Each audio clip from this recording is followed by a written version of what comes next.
The call came at 8:13 a.m. I was peeling apples for the holiday pie, the paring knife resting between slices, my fingers sticky with sugar and cinnamon. The phone buzzed on the counter, and Amanda's name blinked on the screen. I wiped my hand on a towel and answered. "If you want to come for Christmas, you'll wash the dishes first," she said. That was it. No hello, no Merry Christmas. No check-in or question about how I was feeling after last week's snowstorm.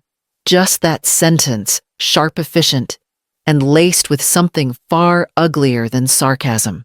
Then she hung up. I stood there a moment, staring at the bowl of half-peeled apples, the flowers scattered across the marble counter, the wreath I'd hung above the stove the week before. It was the same kitchen I'd helped pay to renovate 5 years ago. I had suggested the cabinets picked the tile, written the check, that closed the gap between their loan and the contractor's quote. My hand was still damp from the apples when I reached for the towel again, slower this time. I didn't say anything. Didn't call her back. I didn't need to. There wasn't anything left to explain. Down the hall, the living room lights blinked on with their automatic timer. I stood in the quiet for another minute, listening to the hum of the refrigerator, the soft creak of the floor under my feet. Then I walked upstairs. The air felt colder in the bedroom. I opened my closet, pulled out the burgundy suitcase I hadn't used since spring, and set it on the bed. Then I sat down, opened my laptop, and clicked the tab I'd bookmarked months ago, places to stay alone over the holidays. 3 minutes later, I had a one-way flight booked. No forwarding address, no return date. I shut the laptop and let the silence fill the room again. Back downstairs, I poured the apples into the trash and wiped the counter clean. I didn't look at my phone. I knew it wouldn't ring again. And even if it did, I was already packing. I didn't pack everything. Just enough. Just the things I bought for myself. Not the things I kept for them. While I folded clothes into the suitcase, I let my mind go where it never wanted to before. Through the small cuts I'd learned to ignore. The ones that didn't bleed but left bruises that never quite healed. The first came the Christmas after they moved in together. I brought Amanda a hand-stitched quilt. I'd spent weeks on each square, sewn from fabric I'd saved since Micah was a boy. She opened it, smiled that polite smile of hers, and said, "That's thoughtful. We'll have to find somewhere to store it." She never asked where the fabric came from, never unfolded it fully. I found it in their garage 2 months later, thrown over a box of Halloween decorations. Then there was the housewarming. I gave them a carved oak clock, expensive, beautiful, meant to last. 2 weeks later, I saw it on Craigslist. Amanda had listed it as never used. She hadn't even removed the tag I placed inside, signed in ink, for the next chapter with love. When the twins were born, I made matching pajamas. Tiny sets, all cotton soft seams. Amanda thanked me, then told Micah she'd already ordered ones from a minimalist brand for the aesthetic. Mine were never worn. They were returned to me in a crumpled paper bag. Once I offered to help paint the nursery. Amanda said they'd already decided on a palette, and that I tended to overdo things. I said nothing. I bought them coffee instead and painted a wall in my own hallway just to get the need out of my system. I remembered standing in their kitchen last Easter with a homemade casserole, the one Micah used to love. Amanda glanced at it and said, "We already have everything we need." She didn't unwrap the foil. And Micah? He never said anything. He'd squeeze my shoulder, offer me coffee, change the subject. I used to tell myself that was something, that it meant he saw me. But now I knew better. It just meant he saw what was happening and didn't want to stand in the way. I opened the drawer where I kept the yellow notepad, the one I always used for grocery lists and garden plans. I tore off the top sheet and picked up a pen, not to tally up debts, but to confirm my own memory. I started with the obvious, paid off Micah's student loans. The final payment cleared on a Wednesday. I never told him. He found out when the collector stopped calling. He said, "That's strange," and moved on. bought them their first washer and dryer.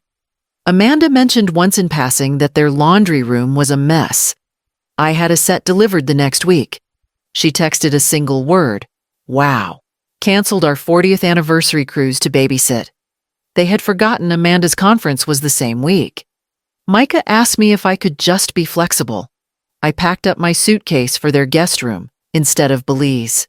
Covered Amanda's ER visit, a bill she never mentioned, but I saw it on the kitchen counter when I stopped by. I called the number, gave them my information. Amanda never brought it up again. Sent grocery money twice during the lockdown. Once when Micah lost hours. Once when Amanda said they were cutting back. I labeled the transfer no pressure. She replied, "Noted. Repaired their roof after the storm. Not all of it. Just enough to buy them time. Enough to keep them dry." I paused, pen hovering. Not once had they offered to repay anything. That part never surprised me. What did surprise me now that I was seeing it all laid out was how little gratitude had ever followed. I didn't expect banners or big speeches, but a real thank you, a phone call, a card. Some sign that I wasn't just an extra line on their budget sheet. I used to tell myself I was helping because I could, because that's what mothers did, but the truth was simpler. I gave and gave because I was afraid of what would happen if I stopped. I put the pen down and stared at the list. Then I folded the paper in half, slipped it into a folder, and reached for the blue box I kept at the back of the closet. I didn't tell anyone I was leaving. Not Micah, not Amanda, not even the neighbors who always asked if I'd be baking pies this year. I moved quietly, deliberately, like someone slipping out of a room they were never meant to enter. The small blue box had been sitting at the back of my closet for months. It once held earrings from a birthday years ago, but I had kept it for its weight, its simplicity. It felt like the kind of box you used when words were no longer enough. I placed the folded deed inside first. Not the original, just a notarized statement reversing the transfer. I had signed it 3 weeks ago, just in case. Not out of spite, out of clarity. Then I added the note. It took 3 tries to write it right. I used the same blue ink Micah had used when he signed the first documents when he looked at me and said, "You don't have to do this, but thank you." That was before Amanda started calling the place theirs. I wrote, "Merry Christmas." This kitchen now belongs to someone who respects it. No signature, no emotion, just the truth. I closed the lid, wrapped it in plain paper, and left it by the mailbox with their names on the label. I didn't wait for the mail to come. I didn't need to watch it disappear. I locked my front door, placed the key in the ceramic dish by the window, and stood for a long moment in the hallway. The air smelled like cinnamon and coffee, the last batch I had brewed that morning. I left the lights on. I didn't feel like turning anything off. The cab pulled up 5 minutes early. I wheeled my suitcase down the steps, handed the driver my bag, and settled into the back seat without looking behind me. Halfway to the airport, my phone buzzed. Amanda again. Probably some last-minute instruction. Probably a reminder to bring paper towels or pre-cut ham. I turned the phone off and placed it in my coat pocket. When I boarded the plane, I didn't feel triumphant. I felt clean. The snow was already thick when I arrived. The driver helped with my bag and left without a word. I stepped inside the villa and breathed in pine-cold stone and something I hadn't felt in years space. I didn't unpack much. Just enough. My coat over the chair. My book on the table. My notebook beside it. The coffee brewed quietly in the corner. I poured a cup and sat by the fire watching the mountains press against the windows like they'd been waiting for someone to notice them. It felt like the house had no memory of anyone else. No birthdays, no casseroles, no obligations. Just me.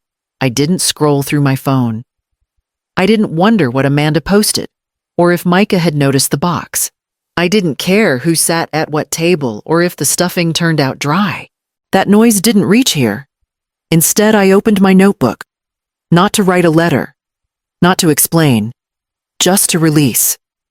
I wrote fast. Short lines. Sharp memories. She rolled her eyes when I offered to help. He changed the subject instead of defending me. I brought flowers. She left them in the sink. They said they'd include me next time. They didn't. 1 page became 4, then 7. I wrote until my hand cramped, then shook it out and kept going. I wasn't angry. Not anymore. But I was awake. For years I had rewritten those moments in my mind, softened them, framed them as misunderstandings, but they weren't. They were choices. Small ones, maybe, but made over and over again. I wrote about the birthday card Amanda signed with just their last name, no message. About the Thanksgiving where I sat in the kitchen while the rest of them toasted each other in the dining room. About the way she called me helpful like it was a flaw. Each word I wrote down loosened something in me, not for revenge, not even for closure, just so I could stop carrying what no one else was ever going to claim. By the time the snow buried the porch rail, I had 10 pages of proof that I didn't imagine it, and that's when I realized I didn't miss them. I missed who I was before I made myself small. The text came in just after noon. What is this? No greeting. No explanation. Just those 4 words. I didn't need to ask what she was referring to. She had opened the box. I placed the phone face down on the table and poured another cup of coffee. Outside the window, the wind had picked up brushing snow across the deck in slow, elegant waves. The mountains didn't move. Neither did I. Later that day, I sat in my lawyer's office. The same one who helped me with the original deed back when I thought I was setting up a legacy, not a leash. He didn't ask many questions. Just read the letter I brought, then nodded once. I want it done quietly, I said, but completely. He understood. By the time I left, the new documents were in motion. Amanda and Micah were no longer listed as beneficiaries of the trust. The house was retitled to my name only. The healthcare proxy and power of attorney were updated. Every shared account was removed. Every emergency contact replaced. There was a new clause in the estate plan. Just 1 sentence added in simple language. Only individuals in active and respectful relationship with the grantor shall be considered eligible beneficiaries. It didn't name them. It didn't have to. It named behavior. And that was enough. Micah didn't text. I wondered if Amanda had even told him yet, or if she was still trying to decide how to spin it, how to frame it as unreasonable, ungrateful, or unstable. I could already imagine her saying, after everything we've done for her, I didn't reply to her message. I didn't answer the calls that followed. The silence wasn't passive, it was intentional. For the first time, it wasn't mine to break. They had always counted on my quiet. On the way, I kept peace even when none was offered. They built control on the foundation of my patience. Now, with that gone, I wondered if they were hearing the difference. Because the silence they were left with now, it wasn't compliance. It was consequence. The package was sitting on my doorstep when I got back from the lawyer's office. No signature, no return address, just my name written in Amanda's hand, sharp and rushed like it hurt her to write it. I knew what was inside before I opened it. I carried it in, set it on the kitchen table, and peeled back the tape slowly, as if there were something fragile worth saving. There wasn't. On top lay the baby blankets I had crocheted when the twins were born, still folded, still smelling faintly of lavender from the drawer they'd likely never left. Beneath them, the photo frames I'd gifted on birthdays, with prints I had paid to have restored Micah as a child, covered in frosting. Amanda pregnant smiling in profile. At the bottom, a scarf. Soft gray wool, hand knit. I remembered making it over weeks trying to match the color of Amanda's winter coat because I knew she liked things to coordinate. I had wrapped it in tissue paper and tied it with string. She wore it once. After that, I never saw it again. I stood over the box for a long time. My first instinct was to pull it all out and find somewhere to store it like I always had. But then the stillness in the room reminded me I didn't owe these things space anymore. By afternoon, I was at the community center. There was a table set up by the entrance for donations. Blankets, clothes, toys. A woman sorting through jackets looked up and smiled when I handed her the box. "These are beautiful," she said, running her hand across the folded edge of the blanket. "They were made for someone," I said. "Maybe now they'll reach the right ones." I left before she could ask any questions. Back home, the house felt quiet again, but not empty. For the first time in years, there was no weight in the corners, no reminders on the shelves, no small trophies of my silence. I sat by the window, watched the dusk settle, and thought about the next thing I would let go of. Here is your revised Chapter 8. Adjusted to remove the illogical grandparent conduct reference and fully reflect Morel's status as a widowed mother. The email came through at 9:14 a.m. The subject line was clinical, clarifying family expectations. I opened it slowly, already bracing for the tone. Amanda had always preferred things tidy conflict, dressed as organization distance disguised as professionalism. This was no different. The letter was from a firm I didn't recognize. Probably one of her colleagues, given the language. It read like a business contract, not a message to the woman who once rocked her babies to sleep. There were bullet points, boundaries moving forward, defined roles for holiday interactions, financial expectations, and contribution limits. I read it once, then again. Not because it was confusing, but because it was absurd. They wanted to dictate how and when I could be involved, as if motherhood was an optional service they could schedule.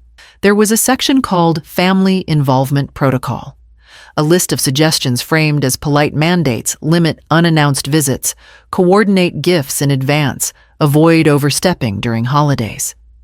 I had to laugh just once, quietly, bitterly. For years, I had folded their laundry, stocked their pantry, canceled my plans to make theirs possible. I had done all of it without a contract, without negotiation, out of love, out of hope. And now they wanted me to sign a version of myself they had rewritten. I closed the laptop, sat still. Then I opened the drawer beside the couch and pulled out the will I'd been revising. My name still sat at the top, steady and unashamed. Below it, a clean list of assets, plans, protections. I finished it that morning, removed the trust for the grandchildren, redirected the charitable bequests, updated the healthcare proxy. I added one final clause, simple, quiet, like a truth tucked into the corner of a room. No one who treats the grantor as a burden shall benefit from her labor. I signed it in black ink, not out of anger, out of alignment. Let Amanda keep her lawyer. Let her draft her clauses. I had drawn my own line. By evening, it was notarized, sealed, and filed. And that night, I slept without dreaming of anyone else's table. The envelope was cream-colored, sealed imperfectly, like someone had licked it closed in a hurry. My name was written in soft cursive, familiar but hesitant. I recognized it after a moment. Claire, Amanda's younger sister. I hadn't seen her in months. She was always there on the fringes, quiet at family gatherings, kind in passing, never staying long enough to take sides. Inside was a single sheet of lined paper, torn from a notebook. No formality, just ink and effort. "Hi, Morel. I don't know if this is welcome, but I've been watching, and I just wanted to say something." She went on carefully, but clearly. She said she had seen the way Amanda spoke to me, the way Micah stayed silent. She remembered the Christmas Eve when Amanda gave me a trash bag and a chore instead of a thank you. The birthday dinner where my pie was slid into the fridge untouched. You always showed up. Always helped. I never said it, but I noticed. She didn't make excuses for Amanda. She didn't say things could be fixed. She just said what I'd waited years to hear. Silence doesn't mean you were wrong. Some people get used to taking and forget what giving costs. She ended the letter simply, "I hope wherever you are this Christmas you're not cleaning someone else's mess." I folded the paper slowly.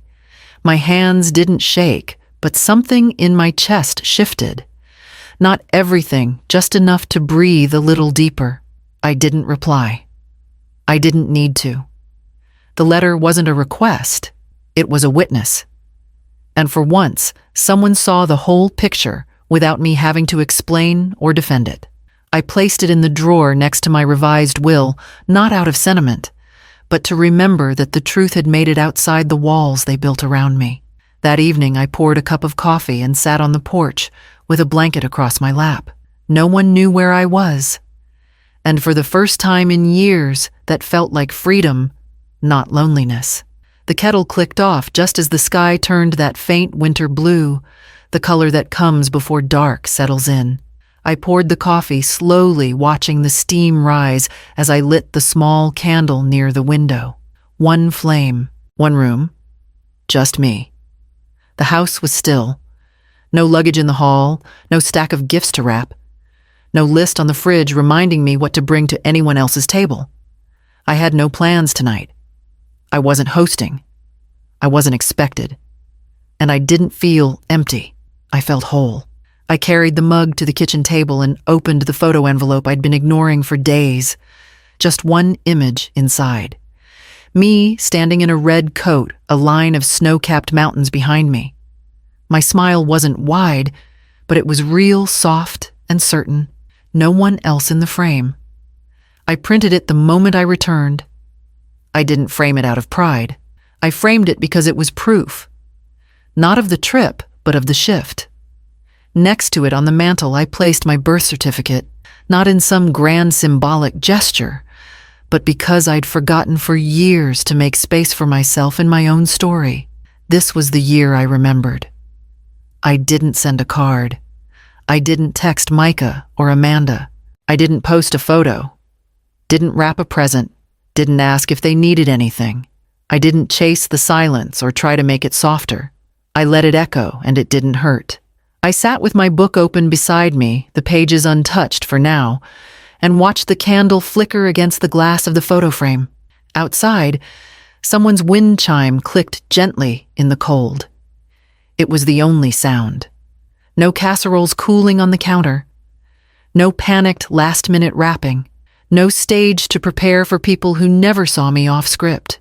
This home, this body, this life, it was mine again. And as I took a slow sip of coffee, I didn't feel the ache of being forgotten. I felt the quiet of finally being remembered by myself.